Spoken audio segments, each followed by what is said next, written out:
বান্দা আফসোস করতে থাকবে আর মনে মনে চিন্তা করবে, হায় আফসোস, এটা কিভাবে সম্ভব হতে পারে? কেবল একটা মাত্র নেকির আমলনামা, তাও সাদা কাগজে লেখা, আর বিশাল বিশাল 99টি গুনার আমলনামা, বিশাল বিশাল 99টি গুনার আমলনামার বিপরীতে কেবল মাত্র একটা নেকির আমলনামা কেমনে ভারী হয়ে যাবে? আজকে যখন এই কিয়ামতের কঠিন মুহূর্তে কেউ কারো কাছে আসে না, আল্লাহ কি তিনি আজকে আমার সাথে মজা নিচ্ছেন নাকি? তিনি কি আমার সাথে ফান করছেন নাকি? তিনি কি মস্করা করেন নাকি?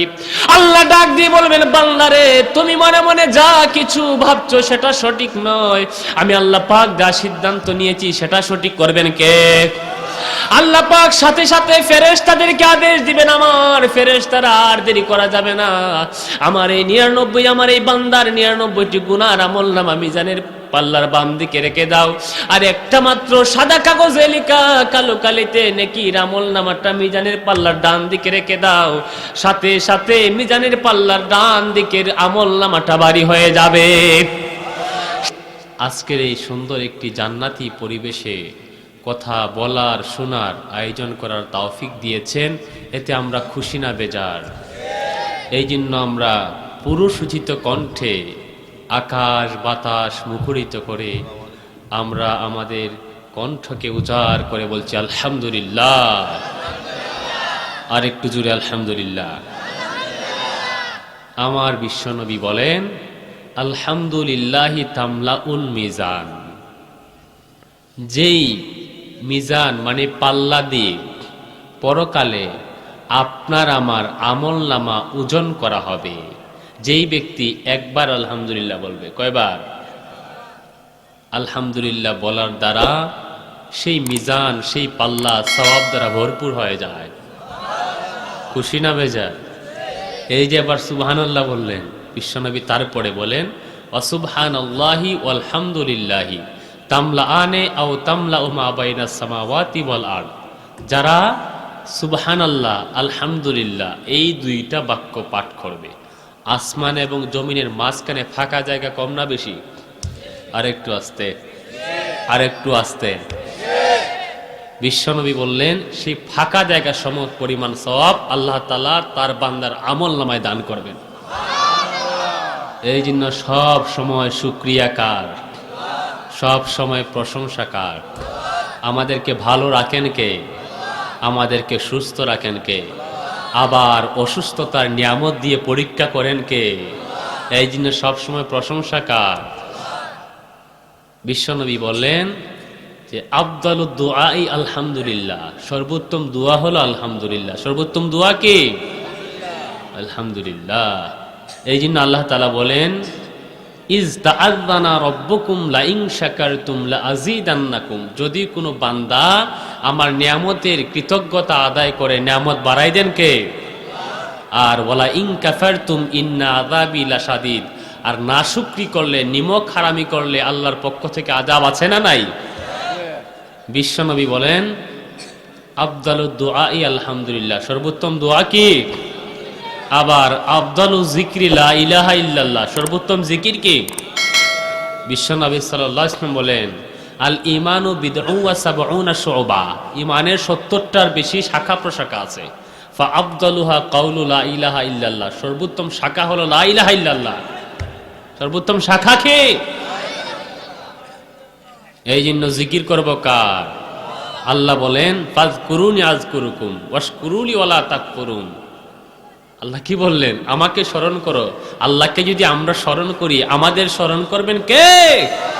বিশ্বনবী বলেন, হাদিসে কুদসি আল্লাহ তাআলা বলেছেন, যেই বান্দা আমাকে একা একা স্মরণ করে, একা একা জিকির করে, আমি আল্লাহ আমার বান্দাকে একা একা স্মরণ করি। সুবহানাল্লাহ। আর যেই বান্দা এইরকম মজলিসে হাজার হাজার মানুষের সামনে আল্লাহর জিকির করে, আল্লাহ বলেন, আমিও আমার ওই বান্দার জিকির হাজার হাজার ফেরেশতার সামনে করি। এই জন্য খুশি না বেজার? এই জন্য সবসময় জিকির কার? আজকে মঞ্চে মাইক পেলে তো রাজনৈতিক সভা সমিতিতে নেতার নাম কয়বার জেনে হিসাব নাই, ঠিক কিনা? বাবার নাম নিতে নিতে বক্তব্যের সময় চলে যায়, ঠিক কিনা? কিন্তু যতবার বাবার নাম নিলা যতবার তোমার নেতার নাম নিলা ততবার যদি আমার আল্লাহর নাম নিতা, আল্লাহ তোমার নামটা তার ওলির খাতায় লিখে নিত। এই জন্য আল্লাহর নাম নেওয়ার দরকার আছে না নাই? আমার বন্ধুগণ, বিশ্বনবী বলেন, যেদিন আপনার আমার আমল নামা ওজন করা হবে কিয়ামতের দিন, ঠিক কিনা? সেই দিন আল্লাহ পাক সকলের হিসাব নিবে। মিজানের পাল্লায় ওজন করা হবে আমল নামা। ফামাই ইয়ামাল মিসকালা যাররাতিন শাররাই ইয়ারা ওয়া মাই ইয়ামাল মিসকালা যাররাতিন খায়রাই ইয়ারা। সেই দিন আল্লাহ পাক তার সামনে একজন বান্দা, গুনাহগার বান্দা, তাকে হাজির করবেন, তার সামনে দাঁড় করাবেন। ওই বান্দার ডান দিকে একটা নেকির আমল নামা। কয়টা? কথা বুঝেন? আমার কথা বুঝতেছেন? তাহলে আমার সাথে কথা বলতে হবে। যদি কথা না বলেন তাহলে ওয়াজ আমি বুঝবো না আপনারা কি বুঝতেছেন। তো আমি শুধু কথা বলেই গেলাম আর আমি বুঝলাম না আপনারা বুঝতে পেরেছেন কিনা, তাহলে হয় না। হয়, এই জন্য আমার সাথে কথা বলতে হবে। আল্লাহর সামনে গুনাহগার বান্দা, তাকে হাজির করাবেন, তার সামনে একটা নেকির আমল নামা। কয়টা? তাও সাদা কাগজে লেখা। কিসে লেখা? তারা কি ওজন। আর বাম পাশে বিশাল বিশাল 99টি গুনাহ। একটা গুনার বিশালতা কত বড়, চোখ যত দূর যাবে ঠিক সেই সম পরিমাণ একটা গুনাহ। তাহলে 99টা গুনাহ কম না বেশি? বিশালতা ওজন কম না বেশি? আল্লাহ তাকে প্রশ্ন করবেন, বান্দা তোমার কেবলমাত্র একটা নেকির আমল নামা, তাও সাদা কাগজে লেখা, আর বিশাল বিশাল 99টি গুনার আমল নামা। আচ্ছা তুমি আমাকে বলো, আমার ফেরেশতারা তোমার প্রতি কি কোনো জুলুম করেছে, কোনো অবিচার করেছে যে শুধু তোমার গুনাহ লিখেছে, সওয়াব লিখে নাই? এমন কি হয়েছে? আল্লাহর সেই বান্দা বলবে, রাব্বুল আলামিন তোমার কসম করে বলি, তোমার ফেরেশতারা যা লিখেছে সঠিক লিখেছে, কোনো ভুল লিখে নাই। কারণ আমি দুনিয়ায় সওয়াবের কাজ করেছি বলে মনেই হয় নাই। তাও যে ডান পাশে একটা আমল নামা আছে, তাও যদি না লিখতো তোমার কাছে অভিযোগ করার মতো কিছু ছিল? আল্লাহ পাক আবার প্রশ্ন করবেন দ্বিতীয়বার। আবার বলবেন, বান্দা ভালো করে চিন্তা করে বুঝে শুনে বলো, তোমার কেবল একটা নাকি, তাও সাদা কাগজে লেখা, আর বিশাল বিশাল 99টি গুনার আমল নামা। তুমি ভালো করে বুঝে শুনে চিন্তা ভাবনা করে বলো, তুমি চিন্তা করো যে আমার ফেরেশতারা তোমার প্রতি কি কোনো জুলুম করেছে, কোনো বিচার করেছে, কিংবা ভুল হয়েছে যে শুধু গুনাহ লিখেছে, সওয়াব লিখে নাই? এমন কি হয়েছে? আল্লাহর বান্দা আবার বলবে, আল্লাহ তোমার কসম করে বলছি, তোমার ফেরেশতারা যা লিখেছে সঠিক লিখেছে, কোনো ভুল লিখে নাই, আমার প্রতি কোনো বিচারও করা হয় নাই। একটা যে লিখছে তাও শুকরিয়া, সেটা না লিখলেও অভিযোগ করার মতো কিছু ছিল? আমার আল্লাহ আবার ডাক দিয়ে বলবেন, বান্দারে ভালো করে বুঝে শুনে চিন্তা ভাবনা করে বলে দাও, তোমার কেবলমাত্র একটা নেকির আমল নামা আর বিশাল বিশাল 99টি গুনার আমল নামা। বান্দা ভালো করে বুঝে শুনে চিন্তা ভাবনা করে বলো, আমার ফেরেশতারা তোমার প্রতি কোনো অবিচার করেছে নাকি? আমার ফেরেশতারা তোমার প্রতি কোনো জুলুম করেছে নাকি? নাকি ভুল করে তোমার কোনো সওয়াব লিখে নাই, শুধু গুনাহ লিখেছে, এমন হয়েছে নাকি? আল্লাহ সেই বান্দা আবার বলবে, রাব্বুল আলামিন তোমার ফেরেশতারা যা লিখেছে সঠিক লিখেছে, কোনো ভুল লিখে নাই। আল্লাহ পাক বলবেন, বান্দারে তাহলে তোমার আমলনামা অনুযায়ী তোমার ধারণা কি? তুমি জান্নাতে যাবে নাকি জাহান্নামে যাবে? আমি আপনাদেরকে প্রশ্ন করি, যে এই লোকটার বিশাল বিশাল 99টি গুনাহ আর একটা মাত্র নেকি, যুক্তি কি বলে সে জান্নাতে নাকি জাহান্নামে যাবে? ঠিক কি না? আল্লাহ সেই বান্দা বলবে, রাব্বুল আলামিন যুক্তি বলে আমলনামা অনুযায়ী আমি জাহান্নামে, তবে তোমার দয়ার কোনো সীমারেখা আসেনি। আল্লাহর দয়ার কোনো সীমারেখা নাই। বান্দা বলবে, রাব্বুল আলামিন তোমার দয়ার কোনো সীমারেখা নাই, যুক্তি বলে আমি জাহান্নামে যাই। আল্লাহ ডাক দিয়ে বলবেন, বান্দারে দুনিয়ায় তুমি যত অপরাধ করেছো, দুনিয়ায় যত পাপাচার করেছো, যতই গুনাহ করেছো, আমি মানুষের সামনে তোমাকে অপমান করি নাই, মানুষের সামনে তোমাকে লাঞ্ছিত করি নাই, মানুষের সামনে তোমার গুনাহ দুনিয়ায় প্রকাশ করে দেই নাই। আজকে এই কঠিন কিয়ামতের দিনে তোমার অপরাধগুলো আমি মানুষের সামনে প্রকাশ করব না, তোমাকে অপমান করব না। আমি আল্লাহ পাক রাব্বুল আলামিন মিজানের পাল্লায় তোমার একটা আমলনামাকেই ভারী করে দিব। আল্লাহর সেই বান্দা আফসোস করতে থাকবে আর মনে মনে চিন্তা করবে, হায় আফসোস, এটা কিভাবে সম্ভব হতে পারে। কেবল একটা মাত্র নেকির আমলনামা, তাও সাদা কাগজে লেখা, আর বিশাল বিশাল 99টি গুনার আমলনামা। বিশাল বিশাল 99টি গুনার আমলনামার বিপরীতে কেবলমাত্র একটা নেকির আমলনামা কেমনে ভারী হয়ে যাবে। আজকে যখন এই কিয়ামতের কঠিন মুহূর্তে কেউ কারো কাছে আসে না, আল্লাহ কি তিনি আজকে আমার সাথে মজা নিচ্ছেন নাকি? তিনি কি আমার সাথে ফান করছেন নাকি? তিনি কি মস্করা করেন নাকি? আল্লাহ ডাক দিয়ে বলবেন, বান্দারে, তুমি মনে মনে যা কিছু ভাবছো সেটা সঠিক নয়। আমি আল্লাহ পাক যা সিদ্ধান্ত নিয়েছি সেটা সঠিক করবেন কে? আল্লাহ পাক সাথে সাথে ফেরেশতাদেরকে আদেশ দিবেন, আমার ফেরেশতারা আর দেরি করা যাবে না, আমার এই 99, আমার এই বান্দার 99টি গুনার আমলনামা মিজানের পাল্লার বাম দিকে রেখে দাও, আর একটা মাত্র সাদা কাগজে লেখা কালো কালিতে নেকির আমলনামাটা মিজানের পাল্লার ডান দিকে রেখে দাও। সাথে সাথে মিজানের পাল্লার ডান দিকের আমলনামাটা ভারী হয়ে যাবে। সেই মিজানের পাল্লায় সাদা কাগজে কালো কালিতে লিখে আছে, পড়েন সবাই, লা ইলাহা ইল্লাল্লাহু মুহাম্মাদুর রাসূলুল্লাহ সাল্লাল্লাহু। এই জন্য সর্বোত্তম জিকির কি? আর একটু জোরে, সর্বোত্তম জিকির কি? এই জন্য জিকির করার দরকার আছে না নাই? সব সময় জিকির কার? আল্লাহ পাকের। দেখেন, জিকির লা ইলাহা ইল্লাল্লাহ এমন একটা সহজ, আপনার কষ্ট নাই, টুট নড়ে না, মুখও নড়ে না, নড়ে শুধু জিহ্বার কাজ আর দাঁত। লা ইলাহা ইল্লাল্লাহ, কষ্ট নাই। লা ইলাহা, কোনো কষ্ট আছে? কষ্ট নাই। কত সহজ করে দিলেন। যেই জিকিরটা আল্লাহর কাছে সবচেয়ে বেশি পছন্দের, যেই জিকিরটা মিজানের পাল্লায় ভারী হবে, সেই জিকিরটা আল্লাহ পাক দিলেন লা ইলাহা, যাতে করে বান্দা সহজ করে আদায় করতে পারে। চিল্লায় কোন ঠিক কিনা? আমি মাইকের অপারেটর ভাইকে বলবো, ইকুটা বাদ দিয়ে দেন ভাই, রিপ্লাই হচ্ছে, প্রতিধ্বনি, এটা ভালো লাগে না। যিনি মাইকের অপারেটর আছে, ইকু লাগবে না ভাই, শুধু রিভার্ব দেন, ইকু দরকার নাই। হ্যাঁ ভাই, ইকুটা বাদ দিয়ে দেন, খারাপ লাগে। তাহলে সর্বোত্তম জিকির কি? লা ইলাহা ইল্লাল্লাহ। রাজি আছেন তো জিকির করতে? সব সময় জিকির করবেন। মানুষে বলে, বন্ডরা বলে, গান হলো মনের খুরাক, আছে না নাই? বন্ড আছে না? কি কয়? গান হলো, আছে না নাই?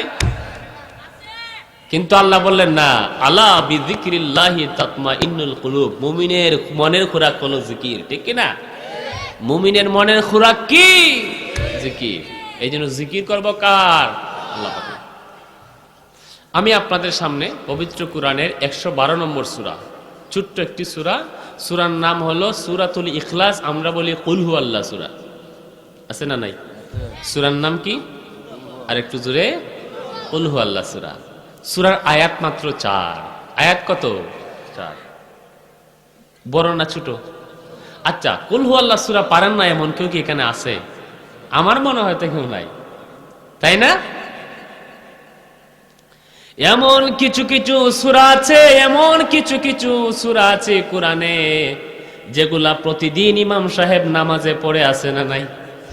যেমন কুল হুয়াল্লাহ সূরা, আলাম তারা লিইলাফি, কুল আউযু বিরাব্বিল ফালাক, কুল আউযু বিরাব্বিন। এমন কিছু সূরা আছে ইমাম সাহেব প্রতিদিন নামাজে পড়ে, মনের অজান্তে কখন জানি মুখস্থ হয়ে যায়, ঠিক কিনা? বলাই যায় না কখন জানি মুখস্থ হয়ে গিয়েছে। আমার বিশ্ব নবী রাহমাতুল লিল আলামিন কুল হুয়াল্লাহ সূরার গুরুত্ব এবং ফজিলত অনেক কিছু বর্ণনা করেছেন। বিশ্ব নবী বললেন, যদিও সূরাটা খুব ছোট, সূরাটা খুব ছোট, আয়াত মাত্র 4, কিন্তু এর গুরুত্ব এবং ফজিলত অনেক বেশি, আছে না নাই? আর একটু জোরে। সেই কুল হুয়াল্লাহ সূরার ফজিলতটুকু আমি আপনাদের সামনে সংক্ষেপে তুলে ধরবো। আমল করতে রাজি আছেন মুসলমান? আর একটু জোরে। আমার বিশ্ব নবী কুল হুয়াল্লাহ সূরার ফজিলত সম্পর্কে বললেন, যেই ব্যক্তি কুল হুয়াল্লাহ সূরা 50 বার পড়বে, কয়বার? আল্লাহ পাক তার আমলনামা থেকে 50 বছরের গুনাহ মাফ করে দিবেন। কয় বছর পড়বেন? কয়বার? আবার যদি কোনো বান্দা 200 বার তেলাওয়াত করে, কয়শো বার? আল্লাহ পাক তার আমলনামা থেকে 200 বছরের গুনাহ মাফ করে দিবেন। খুশি না বেজার? তাহলে সুবহানাল্লাহ একটু জোরে পড়ার দরকার আছে না নাই? আম্মা জান আয়েশা বলেন, বাসা রাজুলান আলা সারিয়া, আমার বিশ্বনবী সাল্লাল্লাহু আলাইহি সাল্লাম একটা ছোট্ট যুদ্ধে সাহাবীদেরকে পাঠালেন। আবার সেই যুদ্ধে একজন সেনাপতি নিযুক্ত করলেন, তিনি হলেন ইমাম সাহেব। তিনি কি? যুদ্ধের ময়দানে যিনি সেনাপতি, তিনি আবার মসজিদেরও ইমাম, ঠিক কিনা? তিনি ইমাম সাহেব নিযুক্ত করলেন তারে। যুদ্ধে গিয়া প্রতিদিন ফরজ নামাজে দাঁড়ায়, আল্লাহু আকবার, প্রথমে আলহামদু সূরা পড়ে, তারপরে কিরাত পড়ে, আবার রুকুতে যাওয়ার আগে অতিরিক্ত কুল হু আল্লাহ সূরা পড়ে। সাহাবীরা অসহ্য যে কুল হু আল্লাহ ওনার পড়াই লাগে। যুদ্ধ থেকে এসে মদিনায় আসলেন, আমার বিশ্বনবীর কাছে তার বিরুদ্ধে অভিযোগ দায়ের করে বললেন, ইয়া রাসূলুল্লাহ, আপনি এমন একজন সেনাপতিকে ইমাম নিযুক্ত করলেন, তিনি প্রতিদিন নামাজে দাঁড়ান, আবার নামাজে দাঁড়ায় আলহামদু পড়েন, কেরাতও পড়েন, কিন্তু আবার রুকুতে যাওয়ার আগে অতিরিক্ত কুল হু আল্লাহ সূরা পড়েন। আমার বিশ্বনবী বললেন, তাকে জিজ্ঞাসা করো কেন সে অতিরিক্ত কুল হু আল্লাহ সূরা পড়ে। আমার বিশ্বনবীর এই সাহাবীকে প্রশ্ন করা হলো, ফাসআলুহু, তাকে প্রশ্ন করা হলো, আপনি কেন এরকম করেন, আপনার কেন কুল হু আল্লাহ সূরা অতিরিক্ত পড়া লাগবে রুকুতে যাওয়ার আগে? তিনি বললেন, ইন্নী উহিব্বুহা, আমি এই সূরাটাকে খুব বেশি ভালোবাসি।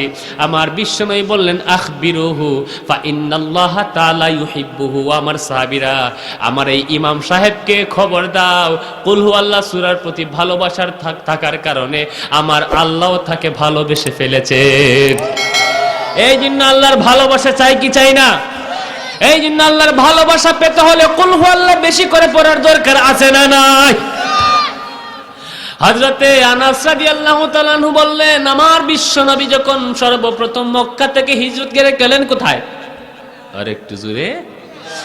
মদিনায় গেলেন। মক্কা থেকে হিজরত করে মদিনায় যায় একটা মসজিদ বানালেন। কি বানালেন? মসজিদের নাম দিলেন মসজিদে কুবা। মসজিদের নাম কি? মসজিদে কুবা। সেখানে একজন ইমাম সাহেব নিযুক্ত করলেন, কেননা মসজিদে নামাজ পড়ানোর জন্য ইমাম সাহেবের দরকার আছে না নাই? এখন ইমাম সাহেব বেজাল লাগাইছে। কি লাগাইছে? বেজাল কি? ইমাম সাহেব প্রতিদিন নামাজে দাঁড়ায় আল্লাহু আকবার, তারপরে আলহামদু সূরা পড়ে, এরপরে কুল হু আল্লাহ পড়ে। কুল হু আল্লাহ পড়ে তো ইচ্ছা করলে রুকুতে যেতে পারে, কিন্তু সে রুকুতে যায় না। আবার কিরাত পড়ে, অর্থাৎ প্রত্যেক দিন প্রত্যেক ফরজ নামাজে তার অতিরিক্ত কুল হু আল্লাহ সূরা পড়াই। সাহাবীরা বললেন, হে ইমাম সাহেব, আপনি কি কুল হু আল্লাহ সূরা না পড়লে আপনার নামাজ হয় না নাকি? এটা বাদ দেওয়া যায় না? ঠিক কি না? ইমাম সাহেব যদি প্রতিদিন, আপনাদের মসজিদের ইমাম সাহেব প্রতিদিন কুল হু আল্লাহ সূরা পড়ে, চাকরি কি থাকবো মনে করেন? কথা কর থাকবো? এবারে এদিকে আসেন, হুজুর মানুষ কিছু কই না, অনেক বাইরে গেছেন, কুল হু আল্লাহ সূরা ছাড়া মনে আপনি কিছু পারেন না, আপনার চাকরি নট, আছে না নাই? কিন্তু বিশ্বনবী যারা ইমাম নিযুক্ত করলেন, কারো বাপের ক্ষমতা নাই তার ইমামের চাকরি নট করার। কথা কোন ঠিক কিনা? কিন্তু আজকে কোন কোন এলাকায় দেখবেন মসজিদ কমিটির সভাপতি আওয়ামী লীগ, আবার সেক্রেটারি বিএনপি, কেশিয়ার জাতীয় পার্টি। এখন ইমাম সাহেব কিন্তু একটা দল করে, আছে না নাই? ইমাম সাহেব তো হুজুর মানুষ, হে বেটা তোর আওয়ামী লীগ করতে পারবো না, ঠিক কিনা? হে বেটা করে খেলাফত মজলিস, চরমুনায় জমিয়তে উলামা, আছে না নাই? কথা কোন? এখন দেখা গেল ইমাম সাহেব মানুষ তো রাজনীতি করে মানুষের জন্য, কোরআনের জন্য। এই জন্য প্রতিদিন শুক্রবারে কোরআনের সঠিক কথাগুলো মানুষের কাছে বলে। এখন সভাপতি সাহেব সুদ খায়। যেই দিন মসজিদের ইমাম সাহেব সুদের বিরুদ্ধে বক্তব্য দিলেন, নামাজের পরে কানে কানে বইলা যায়, হুজুর আগামীকাল থেকে আপনার আসার দরকার, ঠিক কিনা? আবার মসজিদ কমিটির সেক্রেটারি বিএনপি সাহেব, উনি আবার দুর্নীতির সাথে জড়িত, সেটেলমেন্ট অফিস, সাব রেজিস্ট্রার অফিসের চাকরি করেন। উনার ঘুষের বিনিময়ে একটা কুসা দিয়ে একজনের জায়গা আরেকজনের নামে লিখে দেয়, আছে না নাই? এখন ওই দিন ইমাম সাহেব ঘটনাক্রমে কুরআনের আয়াত ব্যাখ্যা করতে যাইয়া বলল, আল্লাহ বলেছেন একজনের জায়গা আরেকজনের দেওয়া যাবে, আছে না নাই? এখন সাব রেজিস্ট্রার অফিসে চাকরি করে মসজিদের সেক্রেটারি, উনি বিএনপি। এবার বক্তব্যের পরে বাসায় যাওয়ার আগে ইমাম সাহেব তো উনার বাসায় লজিং, যাওয়ার পরে বলে, হুজুর শেষ খানা খাইয়া নেন, আগামী কাল থেকে আপনার আসার দরকার। কথা কোন ঠিক কিনা? আবার কেশিয়ার জাতীয় পার্টি, আছে না নাই? এখন জাতীয় পার্টি ক্যাশিয়ার সাহেব উনি আবার আরেক পাপ কাজে জড়িত। জায়গায় জায়গায় মেলা মফিল উরুস হয়, ওই মেলা মফিলে উনি চান্দা দেয় আছে না নাই? এখন হুজুর কোরআনের আয়াত দিয়ে প্রমাণ করলো, দলিল দিল, আল্লাহ বলেছেন যেখানে গান বাজনা হবে বাধা দেওয়ার দরকার আছে না নাই? কিন্তু জাতীয় পার্টির নেতা ক্যাশিয়ার উনি তো ওইখানের সভাপতি। এইবার লজিং যখন খাইতে গেল ক্যাশিয়ারের বাসায়, বলে হুজুর আগামীকাল থেকে আপনার আসার দরকার আছে না নাই? আর একটু জোরে আছে না নাই? কিন্তু আমার বিশ্বনবী যারা ইমাম নিযুক্ত করেছেন তার ইমামতির চাকরি বাদ দেওয়ার কারো ক্ষমতা।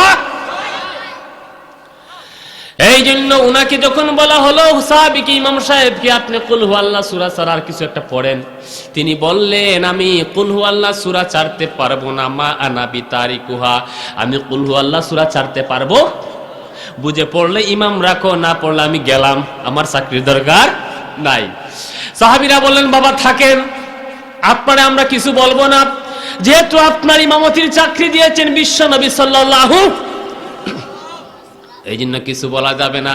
কিন্তু নবীজির কাছে বলার সিস্টেম আছে না নাই? তারা বিশ্ব নবীর কাছে গিয়ে বললেন, ইয়া রাসূলুল্লাহ, আপনি একজন ইমাম সাহেব নিযুক্ত করলেন, ইমাম সাহেব তো খুব ভেজালিয়া। কি হুজুরে বলেন কি ভেজাল করছে? ভেজাল হলো আলহামদু পড়ে, কুল হু আল্লাহ পড়ে, আবার কেরাতো পড়ে, তারপরে রুকুতে যায়। আমরা বললাম কুল হু আল্লাহ সূরা কি ছাড়া যায় না? কই ইমামতির চাকরি ছাড়মু, তবু কুল হু আল্লাহ ছাড়বো, ঠিক কি না? হুজুর বললেন তারে জিজ্ঞাসা করো, লি আইয়ি শাইইন ইয়াফআলু যালিকা, কেন সেই রকম করে প্রতিদিন প্রত্যেক নামাজে কুল হু আল্লাহ তার অতিরিক্ত কেন পড়া লাগবে? বিশ্বনবীর সাহাবীকে জিজ্ঞাসা করা হলো কেন আপনি এরকম করেন? তিনি বললেন ইন্নী উহিব্বু হাদিহিস সূরা, আমি কুল হু আল্লাহ সূরাটাকে খুব বেশি ভালোবাসি। আমার বিশ্বনবী বললেন তাহলে জেনে নাও, হুব্বুকা ইয়াহা আদখালাকাল জান্নাহ, তোমার চাকরি তো থাকলোই থাকলো, আর কুল হু আল্লাহর প্রতি ভালোবাসার কারণে আল্লাহ তোমাকে জান্নাতে পৌঁছাইয়া দিয়েছেন। একটা হলো পৌঁছাইয়া দিয়েছেন, আর একটা হলে দিবেন। ব্যবধান আছে না নাই?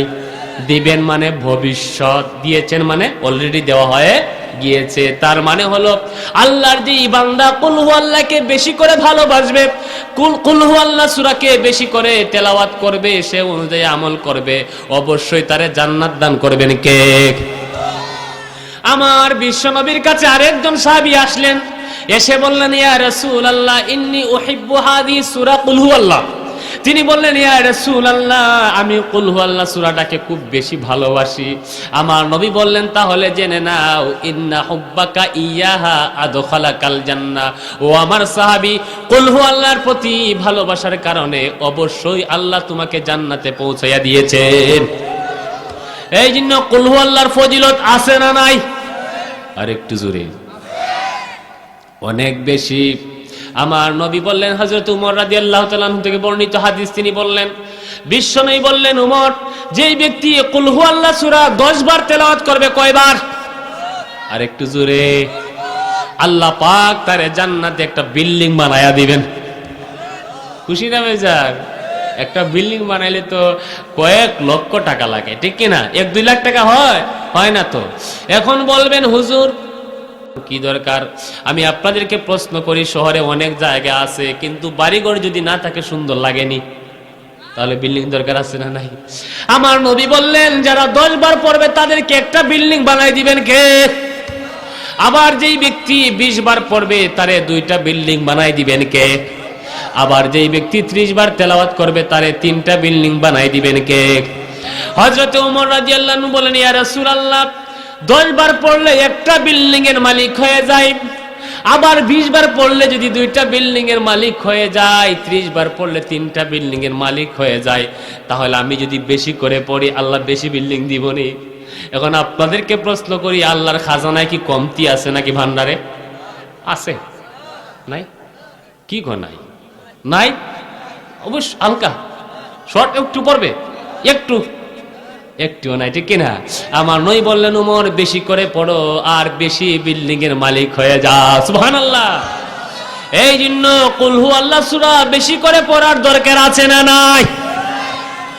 আমার বন্ধুগণ, আমার বিশ্বনবী সাল্লাল্লাহু আলাইহি সাল্লামের সাথে একবার হযরতে আবু হুরায়রা রাদিয়াল্লাহু তাআলা আনহু যাচ্ছেন, আর হঠাৎ করে শুনতে পারলেন বিশ্বনবীর সাহাবী একজন মসজিদে দাঁড়িয়ে নামাজ পড়ছে, আর নামাজে কুল হুয়াল্লাহ সূরা পড়ছেন। কোন সূরা? বিশ্বনবী বললেন ওয়াজাবাত, ওয়াজিব হয়ে গিয়েছে, আবশ্যক হয়ে গিয়েছে। হযরত আবু হুরায়রা বললেন ইয়া রাসূলুল্লাহ মা ওয়াজাবাত, তার জন্য কি আবশ্যক হয়ে গিয়েছে? আমার বিশ্বনবী বললেন আল্লাহর এই বান্দা কুল হুয়াল্লাহ সূরা পড়ার কারণে তার জন্য জান্নাতটা ওয়াজিব হয়ে গিয়েছে। এই জন্য কুল হুয়াল্লাহ সূরা বেশি করে পড়ার দরকার আছে না নাই? আমার বন্ধুগণ, সময় চলে যায়, সময় এবং নদীর স্রোত কারোর জন্য অপেক্ষা করে? তবে প্রধানমন্ত্রীর জন্য অপেক্ষা করে না? রাষ্ট্রপতির জন্য। তাহলে বিশ্বের পরাশক্তি যুক্তরাষ্ট্রের প্রেসিডেন্ট জো বাইডেনের জন্য অবশ্যই সময় অপেক্ষা করে না? কি কয়? কারোর জন্য করে? সময় নদীর স্রোত কারোর জন্য অপেক্ষা করে না। এই জন্য সময়টাকে কাজে লাগানোর দরকার আছে না নাই? সময় চলে গেলে সময় আর ফিরে আসে। আমার বিশ্বনবী বললেন ইগতানিম খামসান ক্বাবলা খামসিন, তোমরা পাঁচটা জিনিস আসার আগে পাঁচটা জিনিসকে গনিমত জানার দরকার আছে না নাই? এক নম্বর হলো শাবাবাকা ক্বাবলা হারামিক, তোমার এই যৌবন কালটাকে বৃদ্ধ হওয়ার আগে গনিমত জানার দরকার আছে না নাই? ভাইরা, আমার যুবক ভাইরা, যৌবন কালে যা করতে পারবা আমার এই চাচার মতো বুড়ো হয়ে গেলে পারবে? যৌবনের শক্তি কাজে লাগিয়ে অনেক কিছু করা যায়, কিন্তু বুড়া হলে ইচ্ছা জাগলেও করার ক্ষমতা। দেখবেন যৌবন কালে মেয়েদের দিকে তাকায় আছে না নাই? কথা কয় না।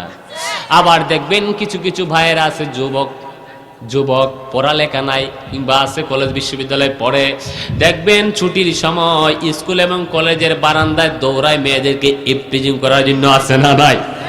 আর একটু জোরে আছে না নাই? এই জন্য বিশ্বনবী বললেন যৌবন কালটারে কাজে লাগানোর দরকার আছে না নাই?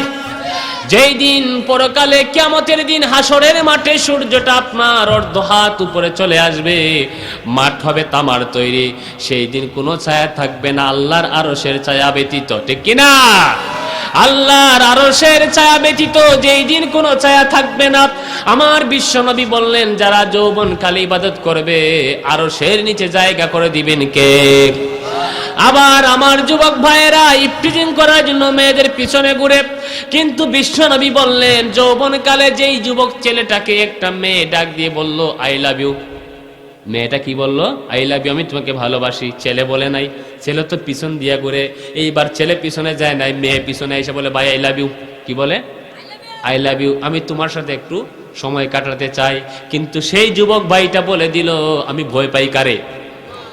আমার বিশ্বনবী বললেন যেই যুবক ছেলেটা মেয়ের সাথে কুকর্ম করবে না, তার পিছনে ঘুরবে না, বরং তারে বলে দিবে I don't love you, I hate you, I love my Allah, আমি আল্লাহকে ভালোবাসি, তোমাকে ঘৃণা করি, তাহলে তারে আরশের নিচে জায়গা করে দিবেন কে? এই জন্য যৌবন কালটারে গনিমত জানার দরকার আছে না নাই? এই জন্য লাকাই পশ্চিম রুহিতন শিখাদেমুল কোরআন যুব সংঘের দরকার আছে না নাই? কথা কন। যুবক ভাইদেরকে শুধু দোষারোপ করি আমরা, শুধু দোষাই, দোষ দেই, এই কাজ করবা না, ওই কাজ করবা না, কিন্তু তারে একদিন কোন একটা ভালো কাজ দিলাম না, যাও 20 জন মিলে একটা মাহফিলের আয়োজন করো, যাও 50 জন মিলে একটা মক্তবের ব্যবস্থা করো, ওই এলাকায় বাচ্চারা পড়বে, যাও 10 জন মিলে ওই এলাকার যারা মুরব্বী বাবার আছে তাদের একটু খেদমত করো। এইরকম কোনো কাজ দেই না, শুধু দোষারোপ করে সমাজে আছে না নাই? তো একজন মানুষের শুধু দোষাবেন তাহলে তার মাথাটা বিগড়ে যাবে। চিল্লাই কোন ঠিক কিনা?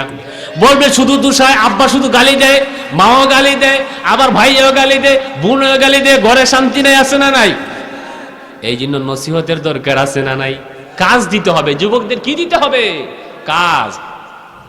আমার বিশ্বনবী বললেন ইগতানিম খামসান ক্বাবলা খামসিন, শাবাবাকা ক্বাবলা হারামিক ওয়া সিহহাতাকা ক্বাবলা সুকুমিক।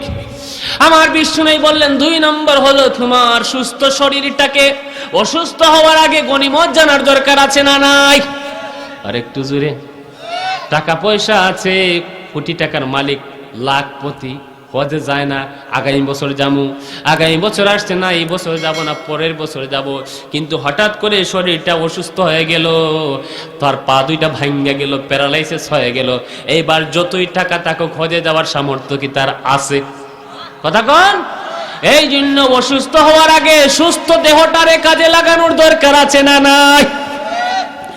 এরপরে আমার বিশ্বনবী বললেন, ওয়াদিনাকা ক্বাবলা ফাকরিক, তোমার টাকা পয়সা আছে হাতে, যা পারো দান খয়রাত করো, সদকা করো, নিজে ব্যবহার করো, খাও, স্ত্রী সন্তানদেরকে দাও, আত্মীয় স্বজনকে দাও, এতিম মিসকিন অসহায়দেরকে যা পারো দাও। কারণ যখন তুমি গরিব হয়ে যাবা, ইচ্ছা থাকলেও আর দেওয়ার সামর্থ্য, ঠিক কিনা? এইবার দেখবেন হুজুর উলামায়ে কেরাম, যুবক ভাইয়েরা মাহফিলের আয়োজন করবে, চাচা 10টা টাকা দেন, কয় বেটা যা, তোরা লাগিয়া দেশে থাকা গেল না, 2 দিন পরে পরে মাহফিল দেশ আছে না নাই? কওমি মাদ্রাসায় ছেলেরা বৈশাখ মাসে কোন কোন এলাকায় যায়, 1 পারি 1 কেজি দান দেন, হুজুরদের জ্বালায় আর মাঠে থাকা গেল না, আছে না? কথা কয় নাকি? এই জন্য ধন সম্পদ থাকার সময় কাজে লাগানোর দরকার আছে নাই? আমার বন্ধুগণ, এরপরে বিশ্বনবী বললেন, ও ফারাগকা ক্বাবলা শুগুলিক, তোমার ফ্রি টাইমটাকে, অবসর সময়টাকে ব্যস্ত হওয়ার আগে কাজে লাগানোর দরকার আছে না নাই? দেখবেন মানুষের যত বয়স হয় কর্মব্যস্ততা বাড়ে না কমে? বাড়ে না? কর্মব্যস্ততা বাড়ে না কমে? বয়সের সাথে সাথে কর্মব্যস্ততা বেড়ে যায়। যখন ছোট ছিলাম কোনো কাজ কাম নাই, বয়স 6 হয়েছে, প্রাইমারি স্কুলে যাই। আবার যখন একটু বেশি হয়ে গেল হাই স্কুলে যাই, বই বাড়ে না কমে? আবার যখন এইচএসসি লেভেলে কলেজে গেলাম, বইয়ের সংখ্যা বাড়ছে না কমছে? আবার যখন অনার্স লেভেলে গেলাম, বইয়ের সংখ্যা কমলো না বাড়লো? আবার যখন মাস্টার্স লেভেলে গেলাম, বইয়ের সংখ্যা কমলো না বাড়লো? আবার দেখবেন কলেজে গেলে রাজনৈতিক বাতাস লাগে, রাজনীতি করা দরকার আছে না নাই? তাহলে সময় আর আগের মতো ফ্রি থাকে না, সবাই ব্যস্ত হয়, ঠিক কিনা?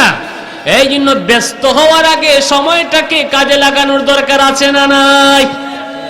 আমার বিশ্বনবী বললেন, তোমার ব্যস্ত সময়, অবসরের সময়টাকে ব্যস্ত সময় হওয়ার আগে কাজে লাগাও।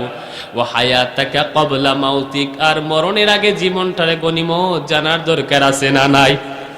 আর একটু কয় বয়স মাত্র এখন 25-30 হইছে, ছেলে মেয়ে আছে, বিয়ে শাদী দিয়ে তারপর দাড়িটা রাখমুনি, আছে না নাই?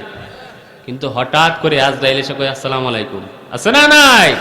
এখন যদি বলেন, বাবা তোমারে আমার ধন সম্পদ সব দিয়ে দিলাম, আমার একটা দিন সময় দাও, দিব না? অবশ্যই রাষ্ট্রপতিরে দিবে, প্রধানমন্ত্রী, আমাদের এমপি সাহেব, চেয়ারম্যান সাহেব, আমার সাথে সভাপতিরে দিব, দিবনি? কাউকে দিবে না, চিল্লাই কোন, ঠিক কিনা? চোখেরই পলকে তুমি হতে পারো লাশ, চোখেরই পলকে তুমি হতে পারো লাশ, চিরতরে বন্ধ হবে তোমারই নিঃশ্বাস, ঠিক কিনা? হবে এলান তোমারই নাম, হবে এলান তোমারই নাম মসজিদের মাইকে, বাড়িওয়ালা নাই রে বাড়ি, নাই রে দুনিয়াতে, বাড়িওয়ালা নাই রে বাড়ি, নাই রে দুনিয়াতে।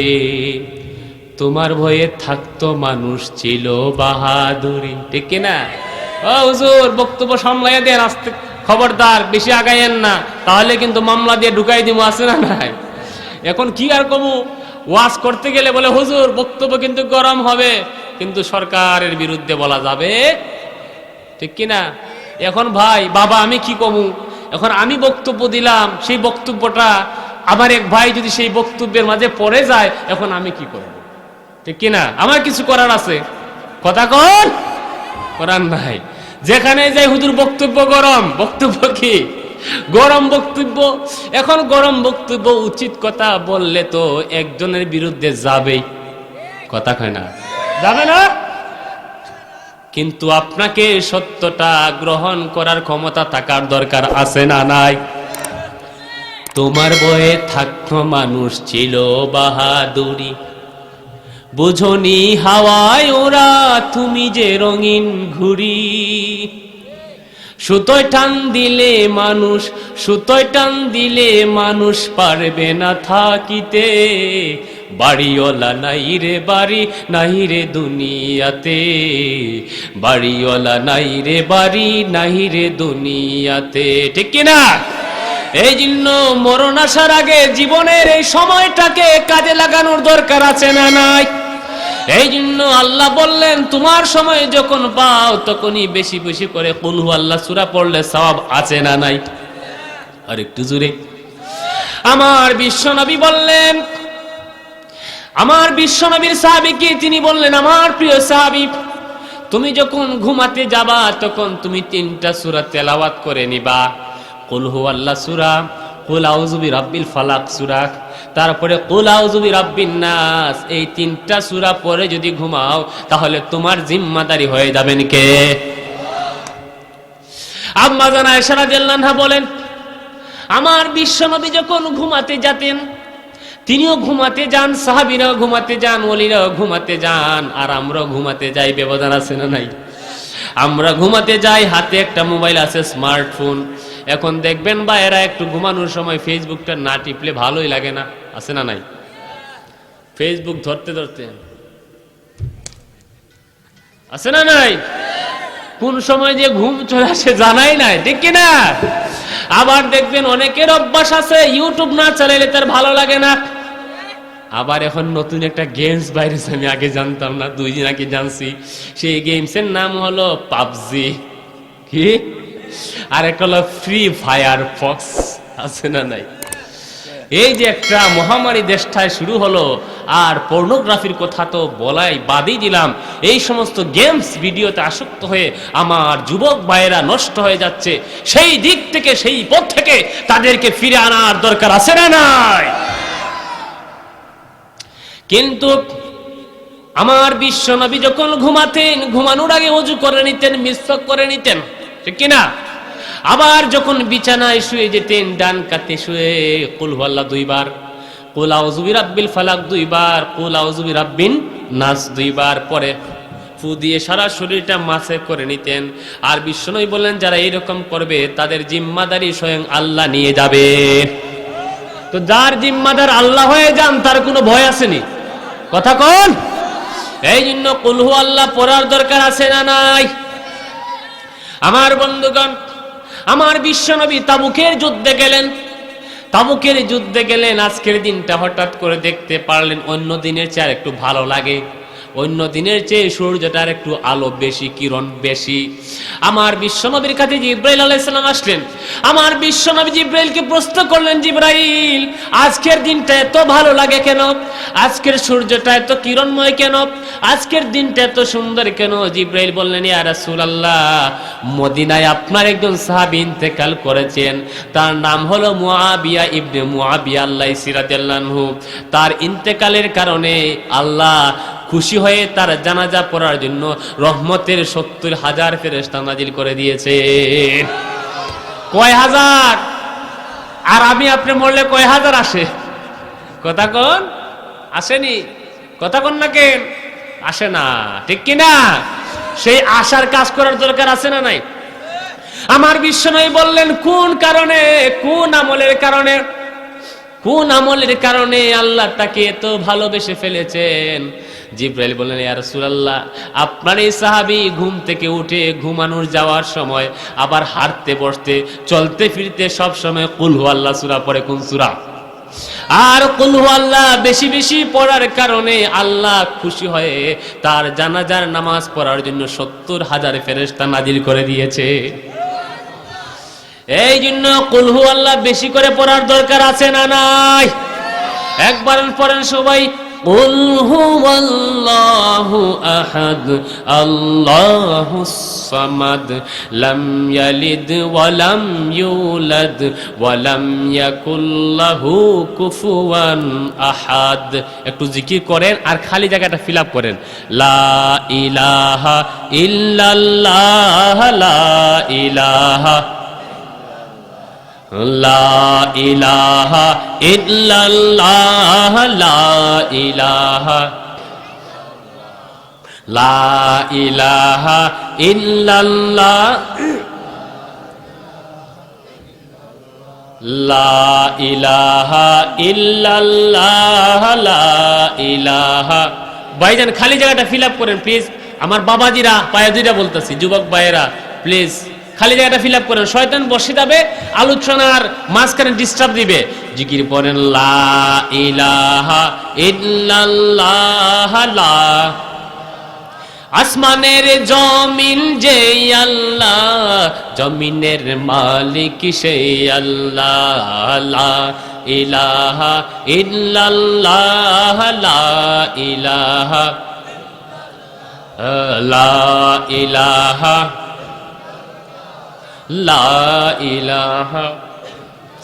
আমার বন্ধুগণ, হযরত আবু বকর সিদ্দিক রাদিয়াল্লাহু আনহু বলেন, আমার বিশ্বনবী তাকে বললেন, আবু বকর, ঈমান আনার পরে যেই তিনটা নেক কাজ করবে, এমন কোন ব্যক্তি ঈমান আনার পরে এমন তিনটা নেক কাজ যদি করে, আল্লাহ অবশ্যই তারে জান্নাত দিয়া দিবেন। তিনি বললেন, কি সেই তিনটা কাজ? আমার বিশ্বনবী বললেন, নাম্বার 1, কোন হত্যাকারীকে সে মাফ করে দিছে, ভুল বুঝে তার কাছে সে ক্ষমা চেয়েছে, ভাই ভুল হয়ে গেছে, মাফের সিস্টেম আছে না নাই? কিন্তু রাষ্ট্রপতি মাফ করে দেওয়ার কোনো বিধান আসেনি। আজকে তো রাষ্ট্রপতি মাফ করে দেয়, ইসলামে এইটার কোনো সিস্টেম নাই। হত্যাকারী আমার ভাইকে মেরেছে, আমি ক্ষমা করতে পারি। আমার গার্ডিয়ান, আমার বাবা থাকলে তিনি ক্ষমা করতে পারেন, আমার মা থাকলে তিনি ক্ষমা করতে পারেন। রাষ্ট্রপতির ক্ষমতা নাই কারো মাফ করে দেওয়া, ঠিক কিনা? ইসলামে এই সিস্টেম নাই। দেখবেন সারা জীবন অপরাধ করছে, মামলা হামলা হত্যা গুমি সাব নাই, ফাঁসির রায় হয়ে গিয়েছে, রাষ্ট্রপতি তারা মাফ কইরা দিছে, এখন খোঁজ নিয়ে দেখা যায় সে মাফিয়া হয়ে গেছে, আছে না নাই? কথা কোন উচিত কথা বললে যে হুজুর বালা না, ওই হুজুর ওয়াজ করবেন ভালো কথা, নামাজ আর রোজার কথা কইবেন, এত সমাজ নিয়ে কথা বলার কি দরকার? আমি আপনাদেরকে প্রশ্ন করি, যেই কোরআনের নামাজের কথা আছে, সেই কোরআনের সমাজের কথা আছে না নাই? তো তুমি একই কোরআন দিয়ে নামাজ পড়ো, একই কোরআন দিয়ে সমাজ সাজাও না কেন? আর একটু আস্তে, ও নামাজি, অসুবিধা হইতেছে নি? ও নামাজি, কোরআন দিয়ে নামাজ পড়ো, সমাজ কেন গড়ো না, ঠিক কিনা? আমার বিশ্বনবী বললেন, ঈমান আনার পরে তিনটা কাজ করলে তারে জান্নাত দিবেন কে? 1 নম্বর হত্যাকারীকে ক্ষমা করে দেয়, 2 নম্বর হলো গোপনে ঋণ পরিশোধ করে। কিভাবে? গোপনে ঋণ পরিশোধ করে। আমার বন্ধুগণ, 3 নম্বর কথা হলো, যেহেতু হুজুর চলে আসছে ওইদিকে গেলাম না। 1 নম্বর হলো হত্যাকারীকে ক্ষমা করে দেয়, 2 নম্বর হলো যদি কোনো বান্দা তার আরেক ভাইকে গোপনের ঋণ পরিশোধ করে দেয়, 3 নম্বর হলো যেই ব্যক্তি প্রতিদিন ফরজ নামাজের পরে 10 বার কুল হুয়াল্লাহ সূরা পড়ে, কয়বার? 10 বার। আবু বকর সিদ্দিক বললেন, ইয়া রাসূলুল্লাহ, আমি যদি 3টা করতে পারি না, একটা করতে পারি। হত্যাকারীকে ক্ষমা করতে পারলাম না, কারণ সে আমার কাউকে হত্যা করে নাই। আমি গোপনে ঋণ পরিশোধ করলাম না, কারণ আমি কারোর সাথে ঋণের সম্পর্ক নাই। কিন্তু আমি তো প্রতিদিন ফরজ নামাজের পরে 10 বার কুল হুয়াল্লাহ পড়তে পারি, তাহলে কি আল্লাহ আমাকে জান্নাত দিবেন? আমার বিশ্বনবী বলেন, অবশ্যই, যদি একটা করো তোমারে জান্নাত দিবেন কে? এই জন্য কুল হুয়াল্লাহ সূরা পড়তে রাজি আছেন? আল্লাহ পাক আমাদেরকে কুল হুয়াল্লাহ সূরা বেশি করে পড়ার তৌফিক দিন, আমরা বলছি আমিন। অর্থটা 1 মিনিটে বলে দিই। আল্লাহ বললেন, নবীজির কাছে এসে সাহাবীরা, মানুষেরা প্রশ্ন করে, মুশরিকরা, আন্নাল মুশরিকিনা ক্বালু লিন নবী সাল্লাল্লাহু আলাইহি সাল্লাম আন্না আরাবিয়ান জাআ ইলান নবী সাল্লাল্লাহু আলাইহি সাল্লাম ক্বালাত কুরাইশুন লিরাসূলিল্লাহি সাল্লাল্লাহু আলাইহি সাল্লাম। মানে এর ব্যাখ্যায় শানে নুজুলে 3টা বর্ণনা, 3টার ইবারত পড়লাম। কুরাইশরা, আরবের লোকেরা, ইহুদি খ্রিস্টানরা এসে আমার বিশ্বনবীকে প্রশ্ন করে, নবী, আমরা ইবাদত করি আল্লাহর পুত্র উজাইরের, আমরা ইবাদত করি আল্লাহর পুত্র ঈসা আলাইহিস সালামের। আবার কেউ এসে বলে আমরা পূজা করি আগুনের, আগুনের দেখা যায়। উজাইরকেও তিনি যেহেতু মানুষ, তারে দেখা যায়। আবার ঈসা নবী তিনি যেহেতু মানুষ, তারও দেখা যায়। তাহলে ঈসা নবীরও মা আছে, আবার উজাইরের মা বাপ আছে, আগুনেরও দেখা যায়, ধরা যায়, ছোঁয়া যায়। তাহলে তুমি যার ইবাদত করতে বলো, যে আল্লাহর ইবাদত করতে বলো, তোমার আল্লাহরে দেখাও যায় না, ধরাও যায় যায়নি। তাহলে বলে দাও, তোমার আল্লাহর আব্বার নাম কি? ইনসিব লানা রাব্বাকা, মানে তোমার রবের বংশনামা বলো। যেমন আমার নাম মাহমুদুল হাসান কিবরিয়া, আমার আব্বার নাম নায়েব আলী, আমার দাদার নাম পরদাদার নাম আছে না নাই? এইবার বলল মোহাম্মদ তোমার আল্লাহর আব্বার নাম বলো, তোমার আল্লাহর দাদার নাম বলো, তোমার আল্লাহর দাদার আব্বার নাম বলো। আমি আপনাদেরকে বলি আল্লাহর কি আব্বা আসেনি? দাদা অবশ্যই আছে, বড় দাদা বড় বাপ কেউ নাই, অবশ্যই একটা ছেলে আছে, ছেলেও নাই। তাহলে মায়া করে একটা মেয়ে দরকার, দেন না একটা মেয়ে, তাও দিবেন না। তাহলে স্ত্রী আছে নাই, দেন না একটা স্ত্রী আসেনি, দেয়া দিন একবার, দিবেন না? কারণ আল্লাহর বাবাও নাই, দাদাও নাই, মাও নাই, ছেলে মেয়ে স্ত্রী কেউ। আল্লাহ বললেন, নবী বলে দিন কুল হুয়াল্লাহু আহাদ, আল্লাহ কয়জন? আল্লাহ একক অদ্বিতীয়, আল্লাহুস সামাদ, তিনি অমুখাপেক্ষী, তার বিয়ের প্রয়োজন নাই, খাবারের প্রয়োজন নাই, ঘুমের প্রয়োজন আসেনি। একটু একটা ঘন্টা রেস্ট দেন, 5টা মিনিট, তাও দিবেন না। আল্লাহ ক্লান্ত হয় না? এই গোটা বিশ্ব চালায়, ক্লান্ত হয়ে যায়। আমরা দেখবেন সারাদিন কাজ কাম করে বিকালবেলা ক্লান্ত আছে না, এরকম ক্লান্ত, কিন্তু আল্লাহ ক্লান্ত হয়নি, আল্লাহর ঘুমের দরকার নাই। আল্লাহ বলেন আল্লাহুস সামাদ, আল্লাহ অমুখাপেক্ষী, আল্লাহর কিছু দরকার।